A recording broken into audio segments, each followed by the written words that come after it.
स्वागत तुमचं पुन्हा एकदा आनंददायी शनिवारमध्ये।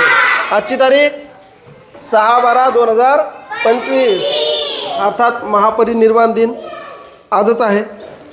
त्यानंतर दर शनिवारप्रमाणे चला शिकूया प्रयोगातून विज्ञान या अंतर्गत आजच्या प्रयोगाचं नाव काय आहे? मिठाने भरलेल्या पाण्यामध्ये आलू किंवा बटाटा सहज तरंगू लागतो। आणि आपले मार्गदर्शक नेहमीप्रमाणे श्री संजय ससाने सर, आपले शिक्षणाधिकारी। तर आजचा जो प्रयोग आहे हा मजेदार प्रयोग आहे। या प्रयोगातून तुम्हाला अनेक गोष्टी सहज कळणार आहेत। तर हा आपण प्रयोग करायला सुरुवात करूया। यामध्ये साहित्य काय काय सांगितलेलं होतं? काचेचे ग्लास, मीठ, बटाटा, चम्मच, ते मीठ एकत्र करण्यासाठी, मिक्स करण्यासाठी, बरोबर? सोपं साहित्य आहे। साहित्यासाठी काही अडचण गेली का जमा करायला? नाही। ज्यांच्याकडे काचेचे ग्लास नाहीत त्यांनी प्लास्टिकचे ग्लास आणले तरी चालते। पारदर्शक असले पाहिजे, फक्त आपल्याला त्याच्यामध्ये दिसलं पाहिजे।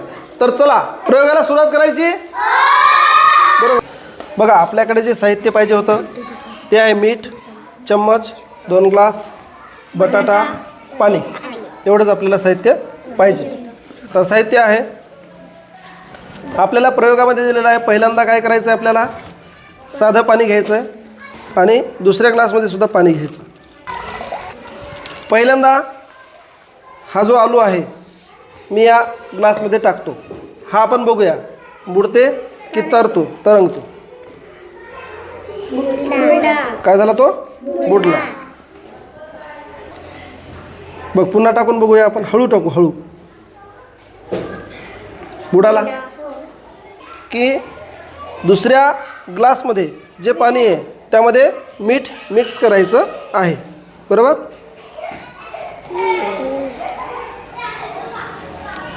आपण काय केलं आता याच्यामध्ये?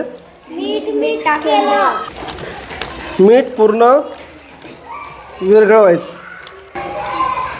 आता आपण या मिठाच्या पाण्यामध्ये हा बटाटा टाकून पाहू।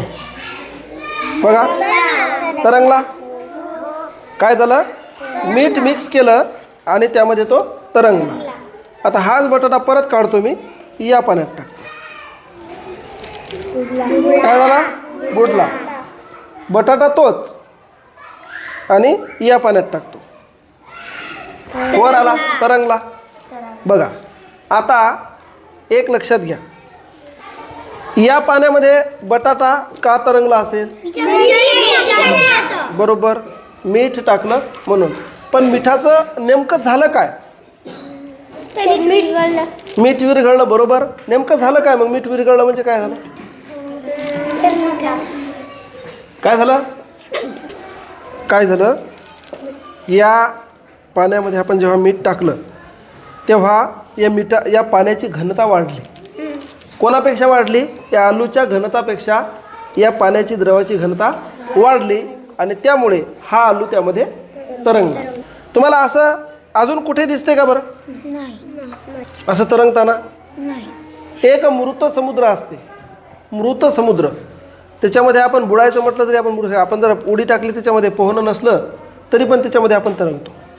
त्याचं कारण काय माहिती आहे? त्याच्यामध्ये सुद्धा या मिठाचं प्रमाण जास्त असते आणि त्यामुळे याचं काय झालेलं आहे?